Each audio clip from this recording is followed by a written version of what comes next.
In the fall of 1971, the aunt and first cousin of Jacqueline Kennedy Onassis were living in a 28-room East Hampton mansion with no running water, raccoons in the walls, and 12 diseased cats. A county health department entered on a warrant and declared the house unfit for human habitation. The two women inside were Edith Bouvier Beale and her daughter, and their income was about $300 a month from a $65,000 trust that was running out beneath them. The money had been disappearing for years before anyone came to the door. For more than 100 years, the Bouvier name had carried weight in New York before a county inspector attached it to a condemned building in East Hampton. The money started with a French immigrant named Michel Bouvier, a cabinet maker who arrived in Philadelphia after the Napoleonic Wars and built a furniture business that grew, generation by generation, into something that could be called a fortune.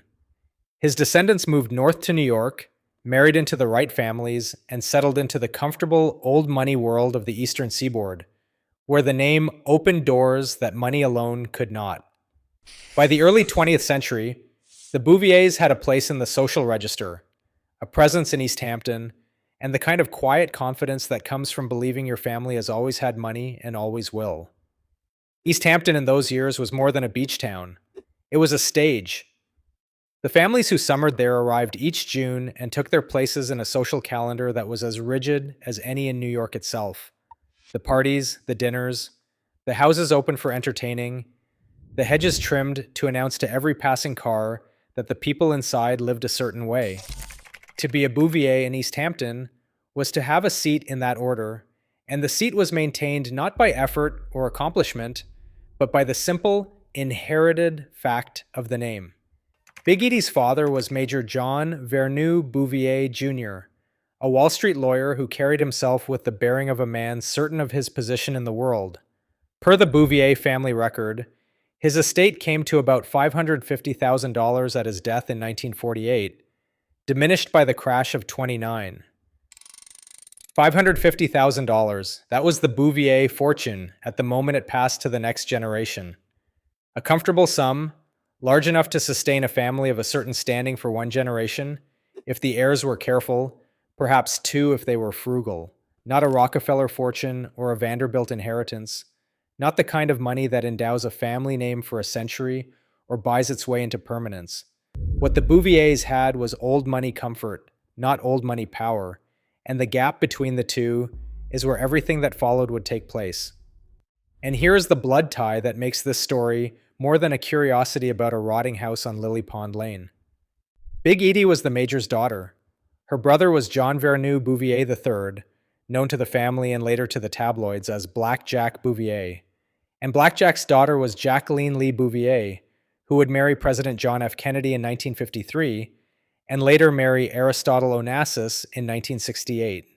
Jackie and Big Edie shared the same father's family, the same East Hampton summers, and the same understanding of what the Bouvier name was supposed to mean.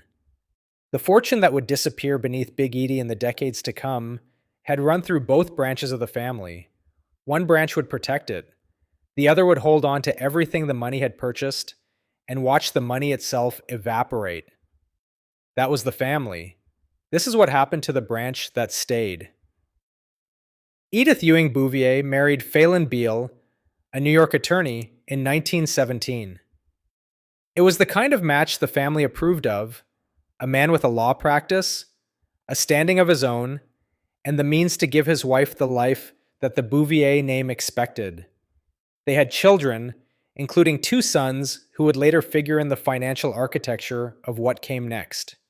For a time, the Beale household looked like what the Bouviers had always produced for generations: stable, respectable, positioned in the old money world without drawing undue attention to itself. In 1923, per the record of Phelan Beale, Phelan bought a property on Lily Pond Lane in East Hampton that the family would call Grey Gardens.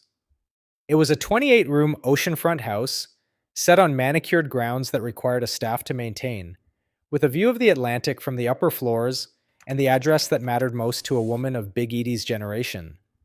In the East Hampton of the 1920s, a property of that size and position was a public statement. It told the summer community who you were, how well you were doing, and whether you belonged. For Big Edie, who had grown up as a Bouvier and married a man who could sustain the Bouvier standard, the house was the instrument of belonging itself. She sang, she hosted, she performed for the East Hampton set. Grey Gardens gave her an audience, and she filled the rooms with the kind of entertaining that proved she deserved to be in them. Then, in 1931, Phelan Beale walked out for a younger woman. He did not come back. The marriage that had given Big Edie the house, the standing, and the financial ground beneath her feet was gone, and it left her exposed in a way that the East Hampton world was designed to notice.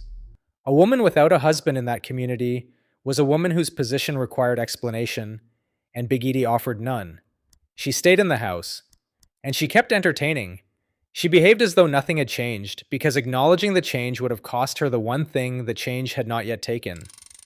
The divorce was not final for another 15 years. It arrived, per the record of Phelan Beale, by telegram from Mexico in 1946, a legal document mailed from a foreign country to conclude a marriage that had been dead for a decade and a half. The terms were plain: child support for the children, but no alimony for Big Edie. She kept the house. That arrangement is the origin of everything that followed. Big Edie now owned the mansion in East Hampton, and she had no income to run it. No salary, no business, no alimony. The trust her father would leave her was years away, and when it came, it would not be enough. She was a woman who had been raised to occupy a certain position, married to sustain that position, and then abandoned in the building that represented it. Grey Gardens was the proof that she was still a Bouvier woman, still part of the East Hampton world her family had inhabited for generations. Selling the house would have meant admitting that the life inside it was over, so she held on. The house that had been a statement of belonging became the thing she could not leave, and the cost of staying would consume everything she had left. An old money identity had attached itself to a property, and the property required an income that did not exist. Big Edie had a daughter. Her name was also Edith Bouvier Beale, and the family called her Little Edie to keep the two apart. She was born in 1917, the same year her parents married, and she grew up inside the world that Grey Gardens represented.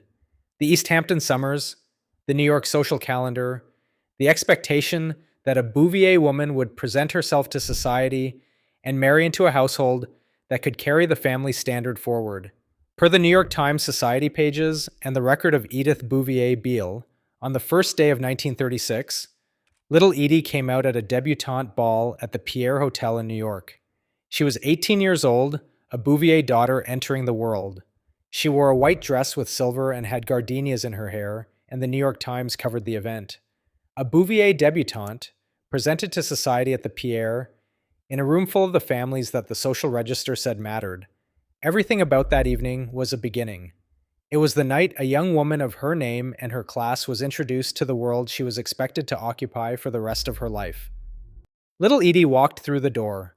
She modeled in Manhattan through the 1940s, moving through the city with the face and the bearing that a Bouvier daughter was expected to carry.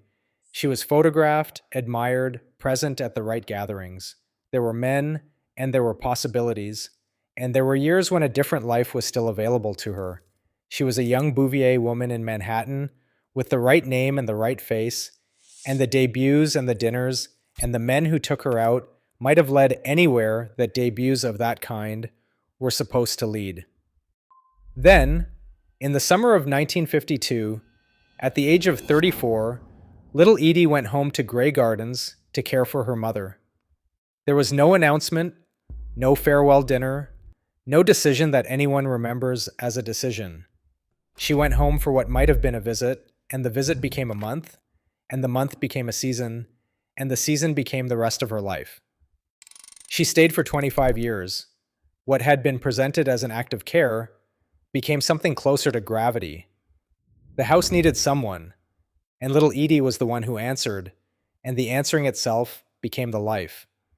Every year she stayed, the distance back to Manhattan grew wider, and the distance forward to any life of her own narrowed until it closed. The house closed around both of them. Little Edie was the daughter who came back, and once she was back, she was absorbed into the same life her mother was living. The debut at the Pierre, the gardenias, the career in Manhattan, the men, and the possibilities. All of it had been the opening of a life that would never arrive.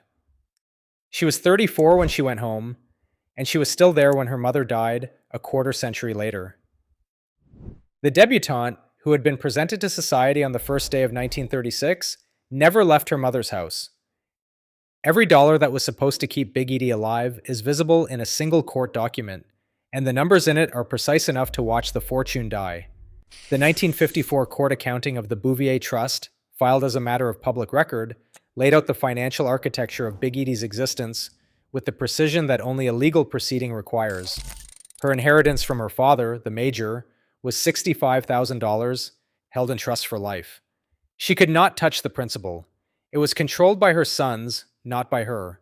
Her father had written the trust to keep his daughter from spending down the principal, a protection that doubled as a constraint no one anticipated. The trust threw off less than $3,000 a year in income. That was the number Big Edie lived on inside the house on Lily Pond Lane. It was not enough. The trustee was invading the principal to cover the difference, drawing down the trust principal at a rate of about $2,200 a year. The court record is precise. It shows $12,359.98 drawn from the principal for taxes, insurance, and basic living expenses. That is a precise ledger of a fortune being consumed, line by line, to keep one woman in a house she could not afford. Grey Gardens itself was assessed at $15,000. The furnishings inside it were valued at $500. The house that Big Edie would not sell, the house that represented everything she believed about herself, was worth less on paper than the trust that was feeding it. Her total income came to about $300 a month. There is a calculation inside those numbers, and it explains everything that came after. $65,000, invaded at about $2,200 a year, runs out in about 29 years. The court accounting was filed in 1954. 29 years from 1954 is 1983. Big Edie died in 1977. The trust was designed to last a lifetime, and the arithmetic says it held, but the income had stopped being enough to maintain the house long before the principal reached zero. For decades, the gap between what the trust earned and what the house demanded had been consuming her, and no one outside Grey Gardens could see it happening. The mechanism has a name, and the court record supplies it. It was an old money identity that outlived its old money income. Big Edie's father built the trust to protect her, locking the principal away so she could not spend through it.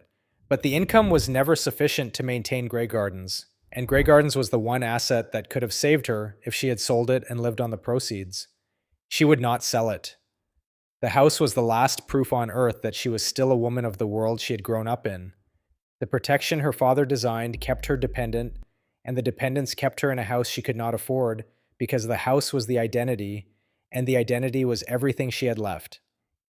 Inside Grey Gardens, the distance between the life Big Edie presented and the life she was living grew wider every year. The trust income, what remained of it, was not enough to maintain the house or the two women living in it. Taxes came due and were sometimes not paid. Insurance was a burden she struggled to carry. Maintenance on a house of that size on the ocean, the roof, the plumbing, the exterior walls, the grounds, was deferred and deferred again until deferral became the permanent condition of the house itself. The house was falling apart around them. Plumbing had failed, and it was never repaired. Cats had accumulated, more than a dozen, until the animal waste had spread through the rooms, and the smell had become a fixed feature of the house. The grounds, once held back by a hired staff, grew over the walkways and pressed against the building until the vegetation had swallowed the garden that gave the property its name. Grey Gardens had been built to receive guests. There were no guests anymore. The house that had once held dinner parties and weekend visitors from the East Hampton social calendar now held only the two women who could not leave it and the animals that had moved in alongside them. A visitor approaching the front door in the late 1960s would have seen the hedges overgrown past the windows, paint peeling from the columns, and a stillness around the property that was not peace, but abandonment. Big Edie applied for food stamps. She did it in secret, per Gail Sheehy's reporting in New York Magazine. A Bouvier woman, the aunt of the wife of a president, filling out a government form for assistance and telling no one. Telling anyone would have destroyed the one thing she still controlled, which was the story of who she was. and it is the journalist Gail Sheehy who preserved the detail that makes the whole decline visible in a single image. Sheehy visited Grey Gardens for New York Magazine and watched little Edie spoon cat food out of a can, arrange it into a neat mound on a plate, and top it with a slice of lemon. A can of pet food, plated and garnished as though it were a luncheon course, served in the house of a society woman. The lemon garnish is the moment that survives everything else about Grey Gardens, because it is the whole mechanism made visible. A performance of a life that was no longer there, enacted over a can of food meant for an animal, inside a house with no running water, by a woman whose debut at the Pierre Hotel had promised a different life. Big Edie still spoke as a woman of position. She still carried herself as a Bouvier. The voice, the manner, the bearing of the old money world she had grown up in were intact even as the world itself was gone. The front held while the floor beneath it rotted away, and the front was all she had.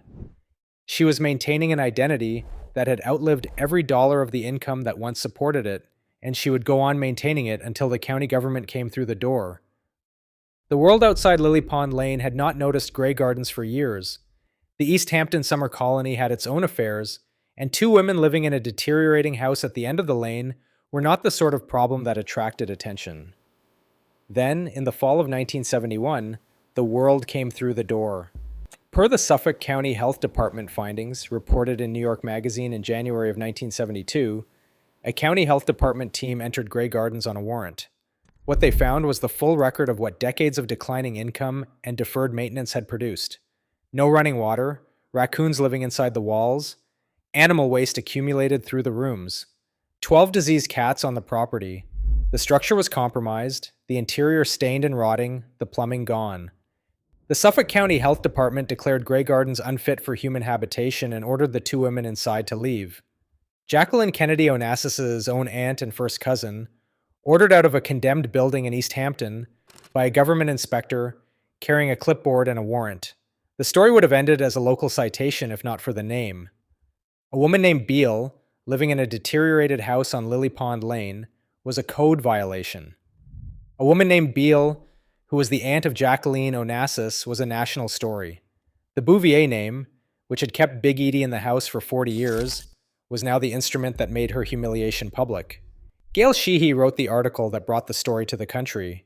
Her piece, The Secret of Grey Gardens, ran in New York Magazine on the 10th of January, 1972, and it described in detail what she had seen inside the house and what she had learned about the two women living there. Sheehy was a careful reporter, and her article carried the authority of someone who had been in the rooms and spoken to the women and understood that the real story was not a house falling down. It was two women who could not leave a house that was falling down around them because the house was all that remained of the life they had once been entitled to live. The Bouvier-Kennedy connection made the story impossible to contain. Newspapers and magazines across the country carried it, and the coverage always led with the same detail. These women were Jackie's own family. The name that Big Edie had clung to as proof of her position was now the name that made her decline impossible to ignore. The old money identity had outlived its old money income so far that the identity itself had become the scandal. And now, with the story in every newspaper and a condemnation order on the table and the Bouvier Kennedy name dragged through every column that carried the words unfit for human habitation, someone in the family would have to act. The question the story posed to the country was plain. If Jacqueline Onassis had a relative living in squalor a few hours from her, what did that say about the family? And what did it require of the woman whose name was on every front page? The person who acted was the person the name pointed to. In the summer of 1972, per the record of the Grey Gardens cleanup, Jacqueline Onassis and her sister Lee Radziwill paid about $30,000 to clean out the house, settle the back taxes, make the worst of the repairs, and provide for the two Beale women so the eviction would not proceed. The county withdrew its condemnation order. The house was not restored. It was not returned to what it had been in 1923. It was made habitable enough that the government would leave the two women alone. And that was all the money was asked to do. Jackie handled it without a press conference, without a public statement, without the spectacle that the Bouvier name had been attracting for 6 months. She wrote a check, and the visible part of the problem receded from the newspapers. The two women stayed in the house, and the house continued to decline around them, and the world moved on to other stories. The rescue had saved them from eviction. It had not saved them from the conditions that produced the eviction, because those conditions were not a plumbing failure or a raccoon infestation. They were two women who would not leave a house they could not afford, and no amount of money spent on repairs could fix that. But the rescue itself contains the whole lesson. Jackie and Big Edie came from the same family. They shared the same father's line, the same Bouvier name, and the same East Hampton childhood. Jackie had walked through the same rooms at Grey Gardens that were now stained with decades of decay. She had been raised in the same world of social registers, summer estates, and debutante balls. The Bouvier fortune, the same modest holding that the court record documented draining away, had run through both branches of the family. What Jackie had done with her share could not have been more different.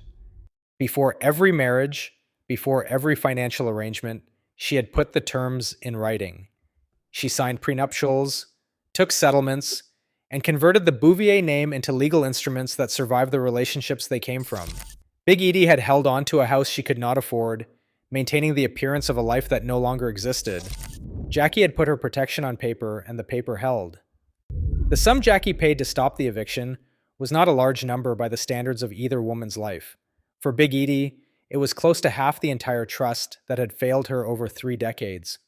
For Jackie, it was a payment she could write without altering anything about her financial position. The rescue measured the distance between two women who had started in the same house, on the same lane, in the same family, and ended up on opposite sides of the one question that every fortune asks in the end: whether the people who carry the name will protect the money or protect the appearance of it. Big Edie died on the 5th of February, 1977, of pneumonia at 81 years old. She had lived in Grey Gardens for more than 50 years, the last 2 decades of them in a house that no longer functioned as a house. She never sold the house, and she never left it. The identity she chose to maintain outlasted the income and the body at the same time. Per the record of the Beale family, 2 years after her mother's death, little Edie sold Grey Gardens. The buyer was Ben Bradley, the former executive editor of the Washington Post, and his wife, Sally Quinn. The sale price was $220,000. Bradley and Quinn would spend about $600,000 restoring the property to something approaching what it had been when Phelan Beale first purchased it in 1923. The house that Big Edie could not maintain on the trust income cost $600,000 to put right. Little Edie took the money and left East Hampton. She moved to Florida, far from Lily Pond Lane, and the house that had held her since she was 34, and lived there for the next 2 decades, in a kind of quiet that had nothing in common with the silence of Grey Gardens. Little Edie died in early 2002 at 84 years old. She had spent 25 years in her mother's house and 23 years away from it, and the 25 years were the ones the world would remember. The two women who had been declared unfit to live in their own home became famous for it. The filmmakers Albert and David Maysles shot a documentary inside Grey Gardens in 1975, 2 years before Big Edie's death, and the film found an audience that went far beyond the East Hampton summer colony. In 2006, Grey Gardens was adapted into a Broadway musical. In 2009, HBO produced a film starring Jessica Lange and Drew Barrymore. Big Edie and Little Edie, who had lived most of their lives in a kind of obscurity punctuated by a single scandal, were now recognized across the country, their names attached to a story that audiences could not stop telling. They were famous for the fall. And the house that consumed them outlived them both. Per the 2017 sale record, Grey Gardens sold in December of 2017 for $15.5 million. The house that Little Edie sold for $220,000 in 1979 was worth $15.5 million less than 40 years later. Her sale price was about 1.5% of what the property would bring in a single generation. The house had always been worth more than the women who lived in it could afford to keep. There is one more Bouvier to account for, and she is the reason this story carries a lesson inside it instead of ending as a curiosity about a condemned house. Jacqueline Lee Bouvier was born into the same family, raised in the same East Hampton world, and carried the same name as the aunt who died inside Grey Gardens and the cousin who sold it. Her father was Big Edie's brother. The Bouvier money, the same comfortable holding that the court filing documented running dry, had run through both sides of the family. Jackie knew Grey Gardens. She had grown up visiting the house, summer after summer, in the years before the plumbing failed and the cats took over and the front door stopped opening for anyone but the two women who lived inside. Per the accounting of Jacqueline Onassis' estate and the record of the Sotheby's sale, here is the financial architecture that Jackie built on the same Bouvier foundation.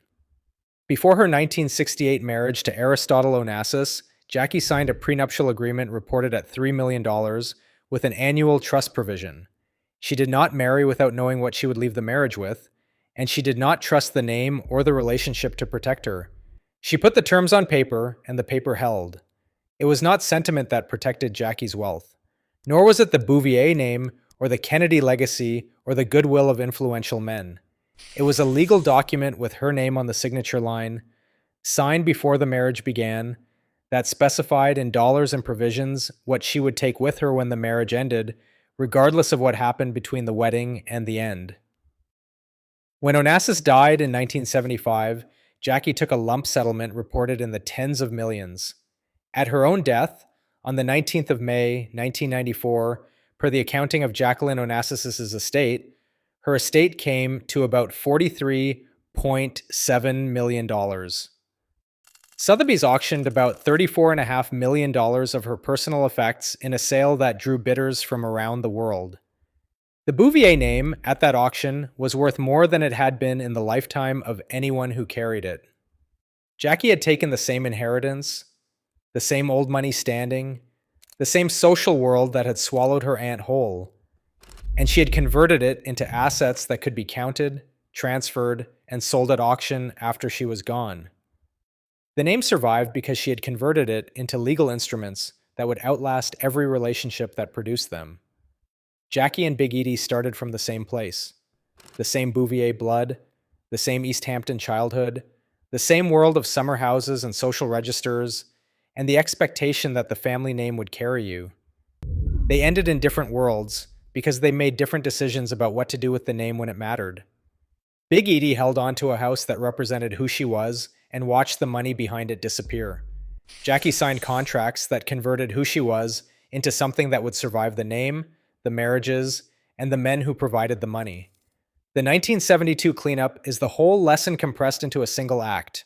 Per the record of the Grey Gardens cleanup, the Bouvier who had signed the papers paid about $30,000 to rescue the Bouvier who had kept the house from eviction out of the property that had been the family's proof of belonging. The same Bouvier blood, the same East Hampton childhood, the same old money name. One woman signed the papers and the other kept the house.